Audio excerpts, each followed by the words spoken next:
You are listening to The Ben Keech Show, where every day the objective is simple. Ben will never stop fighting the fight and lighting the light on topics that affect you every day. Howdy, folks. My name is Ben Keech, and this is the Ben Keech Show, episode 24. I thought about doing that season 1, season 2 thing, but I don't really know how to do that, so I'm just going to keep counting numbers, and we'll just see how that goes. Hope everybody's doing well. Hope you enjoyed part 1 last week. Part 1, if you didn't tune in, was what's wrong with me and my exes. Part 2 is going to be today as we kind of delve into some of the inner workings of relationships in general, and hopefully you're able to kind of take some of this information and make sense of this in your own world. If you're married and you're happy and this doesn't really relate to you, you probably have children. So hopefully this somehow, some way can be, there's a take-home message for you. Let's get right into it, guys. Episode 24. So today we're going to kind of look a little bit at a word that's often thrown around. I feel like if you're talking to somebody who's been in a relationship, they're going to throw the word narcissist or narcissism. That word just comes up a lot, and often. And I think it's a word that we probably have general ideas about. And I think that when it's applied, it's probably generally applied accurately. But I think it's helpful to look a little bit closer at that word and its meaning and just kind of understand some basic principles of it. So the first thing is someone who is a narcissist, and let's say that we have, these 15 characteristics of a narcissist. They may not exhibit all of them, and it is possible that they can get better in some of them, but there's going to be some core things that a narcissist might exhibit. And so, am I married to a narcissist? Am I dating one? Am I impacting my kids? Because you're not born a narcissist. I think narcissism comes from experiences as we grow up and becomes kind of a part of who we are. But I'm definitely looking at this as something that you become versus what you are, what you're born. But it can be tough to trick. And some people are like, yeah, I think I am. And so we say all the things that we say today and try to be honest. Me trying to be honest about myself and my own shortcomings and think about this as it applies to you, your life and your relationships, your family, what have you. So the one thing that I think just off the bat to kind of throw out there is when we think of a narcissist, the one thing that they often can lack is humility. A narcissist generally has a big thoughts about themselves in a lot of different ways, a very grandiose kind of way of viewing themselves. And so humility can be the medicine that a narcissist needs. How do I relook at even myself? Why do I think so highly of myself? I don't know if I deserve all of these things. And, the interesting thing is when we look at what we want to do, now I'm just speaking psychology 101, what we tell our students, what we tell our children is we want them to have good self-esteem. We want them to be proud of themselves. We want them to believe in themselves. Of course, all those things are good. And the way that we inflate them and the way that we sometimes speak to this is false and fake. It's not actually real. We struggle sometimes having real and honest conversations when it comes to if we're just talking about our children and they're growing up. And so we want these good things. And if we're not careful, the way that we're raising and parenting and teaching these young people, we might be developing someone into having traits of a narcissist if we're not careful. We'll come to that in our parenting advice, actually. A little. Actually, you know what? Let's just, whatever. I guess I'm in charge, so I can do this whenever I want. Let's just do the parenting advice now because it's right what I'm talking about. The parenting advice today is it's not all about, and we're talking about our kids, it's not all about your kid. It's not all about you. Raising your kids in this mentality that they're the center of the universe is not good for them because they're not. And doing that gives them a false sense of being entitled. It gives them a false sense of self. We're not often then honest about what they need. And when we do try to be honest, they may shrug that off because they're not going to deal with that negativity and where that's coming from. And so what we want to do is we want to be really, really honest about who our kids are, what they are. We don't want entitled little brats, but we also want to then, in the same time, be honest with them about our own shortcomings. I struggle with this. This sometimes can be tough for me. So to put off a facade that mom and dad are always this beacon of perfection, even if we're not coming across in an arrogant way that we're this beacon of perfection. Meanwhile, our kids then struggle. That's not. We want honesty, and we obviously want the humility, which we're going to get more into that later. So again, don't make your kids the center of the universe. That's the parenting advice. All right, let's go back. Let's look at some traits of narcissism, because again, I think it gets thrown out a lot, and it's nice to have a kind of a basis. So one of the characteristics you see of a narcissist is they might have a grandiose sense of like self-importance. Like their view of themselves is, I am here and you are not. And so there can be kind of a, whether that's real or not, whether that's true or not, really ultimately isn't for them to decide. They also have they kind of have a preoccupation with fantasies of like they want all of the success and how smart they are and all of these things. They don't always put in the work to get there, and it's because they think they deserve or that they are what they aren't, and they may not deserve that because their actions may have not matched up with that. And so it's their own dream world of what this is. Now, we all have the distinguishing factors. We all have dreams. We have things that we want and we'd like to achieve. There's nothing wrong with that. Again, we teach our kids, follow your heart, follow your heart's kind of a bogus statement. It doesn't matter for today's lesson. Follow your dreams, be what, all these things. So we teach this, but we also want them to have an accurate estimation of what they are. If your kid wants to be a varsity basketball player and they're in elementary school, we're building them up and you can do it. And they literally, they can't make a layup. You need to try something else. Like this isn't your thing. Unless you just want to do it for fun, that's fine.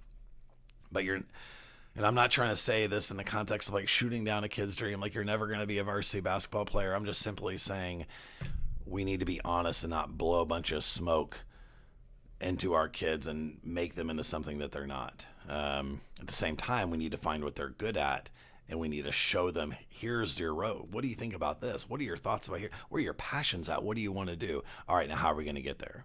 All right. Another thing is that they're kind of, they can exhibit like interpersonal kind of exploitive behavior. Like they can be super selfish, or they always expect others to sacrifice for them, but they're never willing to sacrifice for others.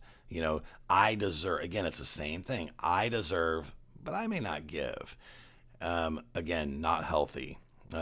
This is the big one that gets talked about a lot, is just the lack of empathy, the lack of understanding. Now, they can show empathy and for certain people in little bits of time, but a lot of times it's because it's self-serving or they feel obligated or they have to. But a lack of empathy, a lack of understanding where someone's coming from, or even you can not understand where someone's coming from, but you're trying to understand where they're coming from. I'm saying you don't give a care. Like, you're off, you're wrong, I'm not listening to that. That's a sign of a narcissist. Like big time envy of others, and just almost from a jealous standpoint. And that can lead to kind of some corrupt actions and attitudes. Very arrogant, kind of haughty behaviors. These are some of the things that we might notice in someone that's a narcissist. Now, again, can any and all of us have elements of that at times or all the time? Sure. I'm guessing I'd say, like, because it's hard to measure this, full-blown narcissist, 10-15% of the population would just be my guess, and I don't have anything scientific to back that up. But I would say there's times like, the one time someone shows lack of empathy, it doesn't mean you call them a narcissist. And I think we need to be very careful. I think if we're going to use that word, then we need to be able to describe the traits as well versus just free throwing that word around. Okay. Let's look at something else as well. So, other things that we sometimes notice with this narcissistic type behavior, and again, this is all under the what's wrong with me and my exes, because what I'm thinking about, I haven't really made this about me or my exes so far, but I'm simply kind of painting this picture of how we look at how in the dating life, how when we date people and we're talking about people in our past, or we're talking about ourselves, or we're looking at people, are people this or are people not? So let's look at this for a second. So first of all, identity, okay? So a narcissist isn't going to really care much about the inside. Like, they're not all about that. They're about the outside. They're about what they show, their appearance, how they come across. They want to walk into the room and say, people should notice me. Again, there's an ego here. There's an unhealthy arrogance here. Again, remember what I first said, a lack of humility, okay? Self-direction. So they have the desire to prove, like, they want to do things better, but they're not always willing to put in the work. They want all the accolades, they want all these things, but they want it handed to them. They just think they deserve it. Again, that's a direct connection to their upbringing most of the time. Okay. Again, empathy only when it's practical, only when it makes logical sense. Not empathy as something that naturally bubbles out of their soul. Not at all. Intimacy is a big thing. I've talked to so many people in terms of what this looks like. So intimacy, number one, it's very difficult for them to maintain a real connection, a real relationship. A lot of surface level stuff. They're good at that, but when it comes to really letting someone in, or them really connecting with the soul of somebody else, they're going to struggle with that. That's not in their wheelhouse.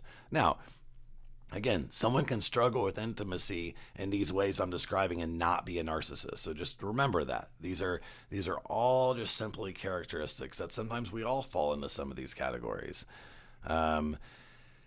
We want, and one of the things that I have made it a point of in my dating journey is I have connected with people who, in my opinion, have a lot of depth to them. They care deeply. They love deeply. They have big hearts. They have passion for others. Those are the type of people that I've dated. And there's not one person that I've dated that I'm like, that I didn't see that or didn't wish that would happen. Regardless of how it ended, regardless the good or bad about that, that's important to me, because that level of authenticity, and I'll kind of tell you what a lot of women have told me. Men, we struggle in this. Men, we struggle with how to really, really connect with a woman's heart and what she really wants and what she's really looking for. We can be caught up sometimes in the wrong things. It's amazing that if you give a female, and I'm just talking about in a male-female situation, just say, where they're throwing out the dating idea. It's amazing if you ask questions and you care about, why do you feel like that? What did you think when that happened? And we listen and we ask follow-up questions and we really try to kind of understand where they're coming from. Do you not get that that's literally, like, if you can do that part well, then that's sometimes the hardest work. That's a lot of times what women are looking for. Someone who understands, someone who shows they care, not just someone that they're talking to and it's like the words are bouncing off of their, cold, dead heart, that they don't even have what are we doing here? That's how a woman is trying to connect. And so when you have two people that do that, there can be the potential of a magical relationship, because you've already established that I am wanting to understand you, who you are, why do you feel that? When they talk about if you have the emotional capability or the capacity, why do you feel that way? What do you explain why you're thinking? I'm just wanting to understand. Like, that's music to her ears. And this is what, and by the way, it goes both ways. When it may sometimes look a little different with certain men, but when a man is in his head about something or struggling with something, hey, it's gonna be okay. Like even some calm words, or even if it's not like delving into the heart of the thing, so a calm word or a calm expression can make all the difference in the world. And this is what, when you have the ability to do those things, you're not a narcissist, because you're not only showing empathy, but you're also showing you the capacity to be intimate in just simple interpersonal ways. Okay. So moving back and kind of to more of the, and kind of the dating part of this, it's interesting because like I was talking about last time, my journey has kind of taken me still really honestly still figuring, what do I want? I want to get married, but then it's, the relationship falls apart and you're like, well, I just need to do this, or I just need to do that. And I'm really trying to keep my personal goals is I want to be a good person to people. I want to be honest. I want to represent myself in an accurate and fair way. And I want to find people that want to be in my life that are of that same breath. If I put, there's one particular person who I've known for a couple of years, over the last 4 years, and her and I had an extremely, I say had, it's a little fractured right now, but we had a very, very strong friendship. We were friends, literally just friends for, almost 2 years, before we even really totally even thought about dating, or at least honestly put it on the table. And there's something about having that trust and that friendship when you're not focused on the physical, you're not focused on if you're getting married, you're not focused if you're dating or not. If they want to date, they can. It doesn't matter. But that can be a very, very special relationship, a very, very special friendship. And I think that a lot of times, and I know I kind of detoured there a little bit, but that can be a special way to start. That can be just how I look at people.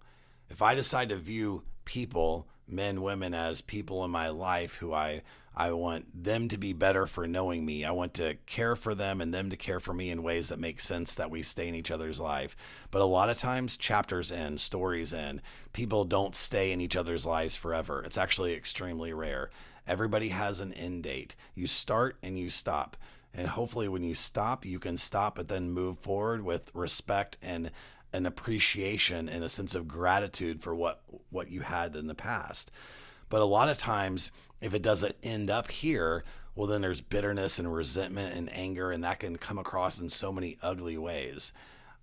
My goals and what I'm trying to work on myself, and I fail at this, but what I'm trying to work on myself is just the people in my life, okay, whatever they are, men, women, dating, not dating, whatever the situation is, even including my own children, I want to be this person for them. Done. And I'm gonna accomplish that across the board. If I end up marrying one of them, if I never get married, that's my goal. And that's the only way I can make sense of, the stage I am in my life and the ups and downs that sometimes happen in all of this. And for me, that takes me to a healthier place and a very place of rest. Let's move to, we already did the parenting advice. Let's move to the song. So the song today is a song that kind of made a lot of sense after a recent breakup. It's a song by Ed Sheeran, and it's called Saltwater. So I'm gonna kind of say, I'm just gonna read a phrase of this song. Really, really good song, by the way. Now I'm standing on the edge, gazing into hell, or is it something else? I just can't tell. When there's nothing left, I close my eyes and I take one step and say, well, here it goes. And I just thought that was such an interesting view of, the ups and downs that sometimes happen in all relationships. You're standing at the edge of something. You see this out there. Am I looking at what is this? Or is this just another opportunity? Is this just simply a place for me to grow? What is it? Sometimes I don't even know. And so if you don't know, it's like, I don't got anything left in me. I have to like regroup. For you Enneagram folks, it's like me going back into my 5. I gotta scratch I gotta just slow down and get into myself and say, okay, what do I need to do? What is my next step? And sometimes it is literally that. You close your eyes and you take your next step. And you just want that step to be a little healthier than the last time you took one step. And here it goes. So wonderful song, by the way, if you get a chance to listen. Again, I thank you for the subscribers on YouTube. I also think we have we've had a lot of increased traffic from a particular city. So I wanted to give a shout out to Troy, Kansas. You've been a wonderful addition to the show and all the different insights and the support and showing all the love. I really appreciate that. It's wonderful, wonderful stuff. Anyway, thank you for allowing me to try to be funny, even when some of you probably don't think I am. That's episode 24. Folks, see you next time as we get into some more parenting thing. I appreciate all the comments and the follows on TikTok and everything else. I will see you guys in a week. Bye. Thank you so much for listening. Let's keep the conversation going. You can reach out on Ben's website, www.benkeechshow.com, or on social media to chat. And please remember to subscribe so that you never miss an episode.